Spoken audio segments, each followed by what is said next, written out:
ওকে, আচ্ছা, ঠিক আছে। আজকে আমাদের তাহলে প্রথম হইতেছে 3D অ্যানিমেশনের উপরে, বা 3D কোর্স যেটাই বলেন, বেসিক এর ইন্ট্রোডিউসিং পর্ব। তো আমরা ব্লেন্ডার শিখতেছি।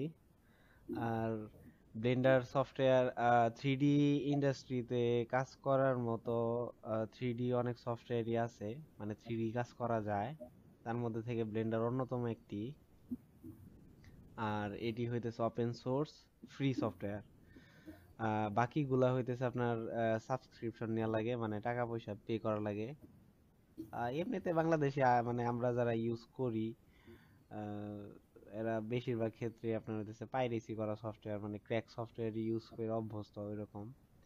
আহ, বেশিরভাগ ক্ষেত্রেই আর কি, মানে একজন উইন্ডোজ পিসিতে যত সফটওয়্যারই দেখবেন মোটামুটি দেখা যাইতেছে যে ক্র্যাক সফটওয়্যারই বেশি চালানো হয়। কিন্তু একমাত্র এই ব্লেন্ডার একটা 3D এত, মানে কি বলবো, এটা প্রোডাকশন রেডি বলা যায় সফটওয়্যার, এত মানে পাওয়ারফুল সফটওয়্যার যা একদম টোটালি ফ্রি, লয়ালিটি ফ্রি। এটার জন্য আপনার একটা পয়সা চার্জ করতে, মানে চার্জ দিতে হবে না আপনার। যদি মন চায় আপনি মানে নিজে থেকে যদি ওদেরকে ডোনেট করতে চান, সেটার একটা অপশন আছে। কিন্তু তা না হইলে ওদের কোনো মানে কি বলে দাবি দেওয়া নাই বা এরকম একটা বিষয়। আর সফটওয়্যারটা হইতেছে, আমি যদি অলরেডি আপনারা ডাউনলোড করছেন, তো গুগলে গিয়ে, এই যে আমি অলরেডি সার্চ করছিলাম, এখানে ব্লেন্ডার লেখা আছে, যে Blender dot ORG org, www.blender.org। অথবা গুগলে আমি ব্লেন্ডার লিখলে সবার আগে এটা আসতেছে, কারণ আমি অনেক ব্লেন্ডার এই এই সাইট অনেক মানে ব্রাউজ করছি আমার এই পিসি দ্বারা, এই কারণে সবার উপরে এটা আসতেছে। হয়তো আপনাদের এই অন্যান্য ওই যে ব্লেন্ডারে যে এইগুলা আসতে পারে, সমস্যা নাই। ডিরেক্টলি আপনারা ব্লেন্ডার ডট ওআরজি লিখলেও এই সাইটে চলে আসবে আর কি। মানে আপনারা দেখলে বুঝতে পারবেন এই যে আইকন আছে। তো আমরা যদি এটা ওপেন করি, এই হইতেছে ব্লেন্ডারের সাইটটা। এখান থেকে এখন বর্তমান লেটেস্ট ভার্সন চলতেছে আপনার হচ্ছে 4.0। হুম। তো ব্লেন্ডারের এটা হইতেছে লেটেস্ট ভার্সন, মানে আপডেট ভার্সন আর কি। আর 2.8, এখানে যে 2. যদি 8 ভার্সন থেকে শুরু করে এই 4 পর্যন্ত মেজর কোর ফান্ডামেন্টাল জিনিসগুলো আপডেট করে আসছে, কিন্তু ইউজার ইন্টারফেস বা শিখার জন্য কোনো সমস্যা নাই, আপনি যে কোনো ভার্সন ইউজ করতে পারেন। মানে অ্যাকসেপ্ট হইতেছে 2.8 এর উপরে। মানে 2.8 এর আগে যে 2.79 বা 7 বা 6 এরকম ছিল ওই ভার্সনগুলো ছাড়া, কারণ ওইখানে এই আপনারা যে যে ইন্টারফেস দেখতেছেন, এই টোটাল ইন্টারফেসটাই আলাদা ছিল। 2.8 এর পর থেকে এই ইন্টারফেসটাই যে এরকম হয়ে গেছে। এখন চলতেছে লাস্ট আপডেট চলতেছে আপনার 4. তো আমি 4 ইউজ করতেছি, সমস্যা নাই। আপনার যদি 4 পিসিতে চলে, দ্যাটস গুড, সমস্যা কোনো প্রবলেম নাই। আবার যদি আগের ভার্সন মানে 3.3, 3.4 বা 3.6 অথবা 2.8 দিয়ে, যেহেতু বলতেছি 2.8 দিয়ে যদি আপনি শুরু করেন, ওই 2.8ও যদি ইনস্টল করা থাকে আপনার পিসিতে বা করেন, সেক্ষেত্রে কোনো প্রবলেম নাই। আর আগের ভার্সনের কথা এই কারণেই বলতেছি আমি, যদি কোনো কারণে 4 না চলে বা আটকে যায় বা কোনো ল্যাগ ট্যাগ দেয়, সেক্ষেত্রে আগের প্রিভিয়াস ভার্সনগুলো ট্রাই করতে পারেন বা করবেন, এক্ষেত্রে কোনো প্রবলেম দেখা দিবে না আশা করি। মানে ব্লেন্ডার এমনিতে লাইট একটা সফটওয়্যার, তবে দিনকে দিন যেহেতু আপডেট হইতেছে, এই কারণে একটু ভারী হয় বা রিকোয়ারমেন্ট একটু বেশি লাগতেছে রিসেন্টলি এই। তো আশা করি ব্লেন্ডার সফটওয়্যার অলরেডি আপনার ডাউনলোড করা আছে। তারপরেও যদি ডাউনলোড মানে পারপাসে কোনো রিজনে যে একটা কাজ করতে করতে একটা মানে পর্যায়ে গিয়ে আমাদের এই ভার্সনে আর ওই কাজটার জন্য ক্যাপাবল হইতেছে না বা ঝামেলা করতেছে, সেক্ষেত্রে আমরা যাতে এই আগের ভার্সনগুলোতে যাইতে পারি, তার জন্য এই সাইটটা পরিচয় করাই দিলাম। আর এভরিডে বা কোনো আপডেট আসলে এই সাইটটার উপরে চোখ রাখতে হয় আমাদের, যে কারণে ইন্ট্রোডিউসিং করায় দেওয়া। ওকে, তো এটা গেল ব্লেন্ডার সাইট। আর এই হইতেছে ব্লেন্ডার সফটওয়্যারের হোল ইন্টারফেস। হ্যাঁ, তো আগেই বললাম যে 3D ইন্ডাস্ট্রিতে এটা হইতেছে 3D সফটওয়্যারের মধ্যে অন্যতম একটি সফটওয়্যার, যে সফটওয়্যারটা একদম টোটালি ফ্রি। এটার জন্য আপনাকে কোনো লাইসেন্সের জন্য টাকা পয়সা বা ইনস্টলেশনের কোনো ঝামেলা টামেলা কিছুই পোহাইতে হবে না। আদারওয়াইজ এমনি যে 3D সফটওয়্যার আছে, আমার এখানে কয়েকটা ইনস্টল আছে, আমি যদি দেখাই, যেমন এই যে অটোডেস্কের মায়া একটা, এই মার্ভেলাস ডিজাইনার, এটা দিয়ে পোশাক তৈরি করা হয়। যাই হোক, এটাও একটা 3D সফটওয়্যার। এখানে এই যার একটা 3D সফটওয়্যার আছে অ্যাডোবি সাবস্টেন্স পেইন্টার, এটা দিয়ে মূলত পেইন্টিং এর কাজ করে বা রং চঙের কাজ করা যায়, ব্লেন্ডার দিয়েও করা যায়, তবে এটা স্পেসিফিক্যালি ওই কাজের জন্য। এছাড়া এইগুলা গ্রাফিক্স রিলেটেড, এটা 3ডির সাথে না, তবে 3ডি সংক্রান্ত কাজে ওইগুলো ইউজ হয়। তবে এই যে সফটওয়্যার গুলা এবং এই যে আরেকটা আছে ক্যারেক্টার ক্রিয়েটর নামে, এটা দিয়ে ক্যারেক্টার বানানো হয়। তো এই সফটওয়্যার গুলা মূলত হইতেছে আপনার পেইড। এখন আমাকে যদি বলেন যে এগুলা পেইড আপনি কেমনে চালাইতেছেন, যাই হোক ওই প্রসেস গুলা সামনে আস্তে আস্তে যদি প্রয়োজন হয় শেয়ার করা যাব, কিভাবে ইনস্টল করা যাইতে পারে বা সফটওয়্যার গুলা কই পাওয়া যায়। তবে মেইন অফিসিয়াল সাইট থেকে যদি আপনি একদম লয়ালিটি অনুযায়ী, মানে কি বলে, কোনো প্রকার মানে কারচুপি ছাড়া একদম ডিরেক্ট যেভাবে সফটওয়্যারটা কোম্পানি মেড, মানে মেক করছে আর আপনি ওইভাবে প্রি মেড সফটওয়্যারটা নিবেন এবং জাস্ট ইনস্টল করে চালাইবেন, তো সেই ক্ষেত্রে আপনার এটার সাবস্ক্রিপশন নিতে হবে। মানে পেইড ছাড়া কোনো প্রকার কথা নাই, মান্থলি বা ইয়ারলি সিস্টেম আছে। তো এই কারণে এই সফটওয়্যারগুলো পেইড, এগুলাকে বিভিন্ন পলিসি করে চালাইতে হয়।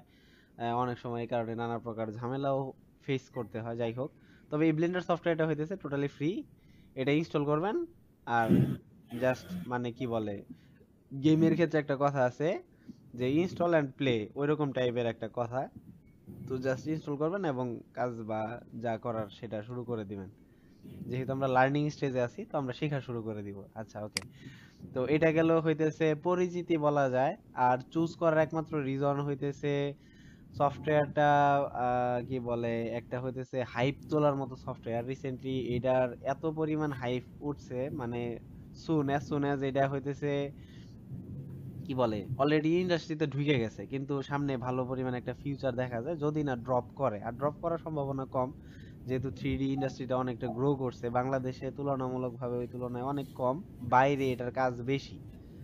মার্কেট প্লেস আপনারা যখন ঢুকবেন, হোক সেটা অল্প প্রাইজে বা বেশি প্রাইজে, সেটা মানে কাজের উপর ভ্যারি করে, কিন্তু কাজ আছে। আর যদি আপনারা ভালোভাবে কাজ শিখেন, মানে কাজ করে সারতে পারবেন না, বিষয়টা এরকম।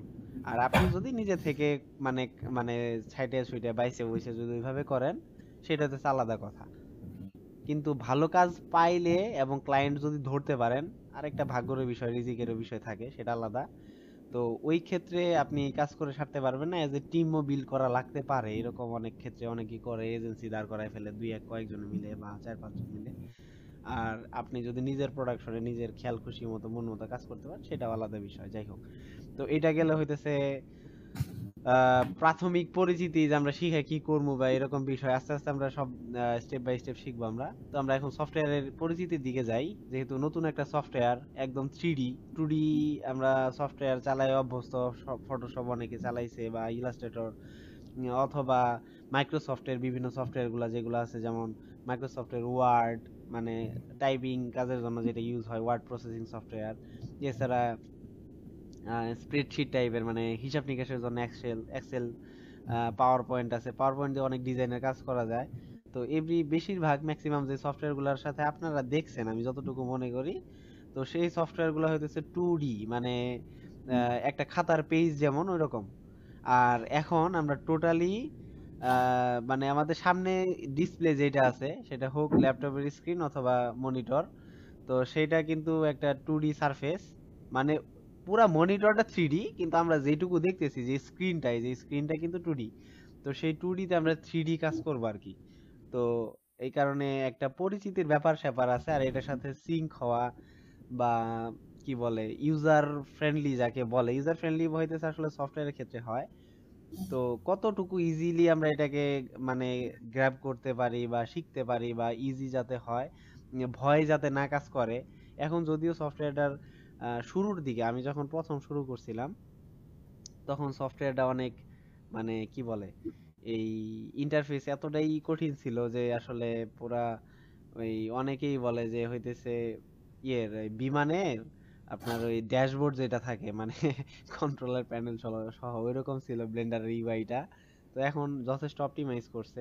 যেটা বলতেছিলাম ওইদিকে ফিরে যাই। তো আমরা যেহেতু 3ডি তে ইনভলভ হইতেছি বা 3ডি সফটওয়্যারের সাথে পরিচিতি হইতেছি, তো তার জন্য আমাদের সফটওয়্যারটা সম্পর্কে চিনা, যে কোন জায়গায় কি কি আছে, একই সাথে এটা নেভিগেশনটা ভালো করে গ্রাফ করার জন্য আহ, দরকার সামনের আমাদের জার্নির জন্য আর কি। তো ওই অনুযায়ী আমি আসলে আপনাদের সাথে পরিচয় করাই দিই আগে। তো এটা একটা 3ডি সফটওয়্যার। যার নাম হইতেছে ব্লেন্ডার। প্রথমেই ইনস্টল করার পর আপনার এরকম একটা ইন্টারফেস, মানে এটাকে স্প্ল্যাশ স্ক্রিন বলে, এটা আসবে। আর এইখানে আপনার ওই কিছু অপশন থাকতে পারে। আমার এখানে এই প্রিসেট এবং রিসেন্ট কি কি কাজ করছি সেই ফাইলগুলা ওপেন হয়ে আছে। যেহেতু আমি ইউজ করতেছি রেগুলার বেসিস বলতে পারেন, সেই কারণে আমার এই অংশটুকু আলাদা থাকলেও, তবে এই টাইপের একটা স্প্ল্যাশ স্ক্রিন আপনারা সবাই দেখবেন বা ওপেন হয়, তাই না? যদি ওপেন করবেন সেক্ষেত্রে দেখতে পারবেন। ওকে, এটা গেল স্প্ল্যাশ স্ক্রিন। তো এই স্প্ল্যাশ স্ক্রিনের পরে আপনি আসার পর, হ্যাঁ, তো মাউসটাকে জাস্ট বাইরে এসে যদি একটা ক্লিক করেন এটা চলে যায়। গেল, এটা কি বলে শুরুর জন্য একটা আমাদের জার্নিটা শুরু হইলো আর কি বলতে পারেন। আর কি বলে এই আমার এখানে এই স্প্ল্যাশ স্ক্রিন আসতেছে, এটা বিভিন্ন ভার্সনে ব্লেন্ডারের বিভিন্ন স্প্ল্যাশ স্ক্রিন দেয় তারা, ওইটা আসে। তো এটা নিয়ে আবার অনেক সময় ঘাবড়ায়েন না যে আমার এখানে এই স্প্ল্যাশ স্ক্রিন, আবার আপনি অন্য একটা ভার্সন ইউজ করলেন বা ব্লেন্ডারের আগের পরবর্তী আগে বা পরের কোন একটা ভার্সনে এসে, মানে আপনার ইনস্টল অবস্থায় এসে গেল। তো সেই ক্ষেত্রে যদি আপনার এই স্প্ল্যাশ স্ক্রিনটা চেঞ্জ হয়ে যায়, অনেকে আবার ঘাবড়ায় যায় যে এই টিউটোরিয়ালে অথবা ক্লাসে দেখলাম একরকম, কিন্তু আমি ইনস্টল করতে যাই দেখতেছি আরেক রকম, হয়তো বা আমার এখানে অন্য একটা সফটওয়্যার বা হয়তো বা ঠিকঠাকটা আমি ডাউনলোড করলাম না। বিষয়টা এমন না। স্প্ল্যাশ স্ক্রিনটা জাস্ট হইতেছে তাদের বিভিন্ন আর্টিস্টের কাজগুলাকে এরা হাইলাইট করে, এটা একটা ভালো। যেমন এই কাজটা করছিল হইতেছে আপনার গাকু টাটা নামে, যে এখানে আর্টিস্টের নাম দেওয়াই আছে, তো ক্রেডিট দেওয়া থাকে। তো এরকম এটা একটা স্প্ল্যাশ স্ক্রিন থাকে, এবং এদের পলিসিটা হইতেছে এরকম যে বিভিন্ন নতুন আপডেট আসলে বিভিন্ন প্রকার নতুন একটা করে স্প্ল্যাশ স্ক্রিন দেয়। তো এই গেল হইতেছে পরিচিতি স্প্ল্যাশ স্ক্রিনের। আর এখানে বিভিন্ন প্রকার অপশন থাকে, সেই অপশনগুলো যদি না বুঝেন আমাকে একটা স্ক্রিনশট তুলে দিতে পারেন, আমি ওটা বলে দেবো যে কোনটা পিক করলে ভালো হবে। যেহেতু আমার এখানে আসতেছে না, যেহেতু আমি অলরেডি এটাকে নতুন করে ইনস্টল করাটা আর দরকার নাই, এটা আশা করি পারবেন। আর প্রবলেম হইলে নক দেন, আমি ওটা দেখাই দিব। আর অলরেডি ইনস্টল থাকলে তো ইটস ওকে।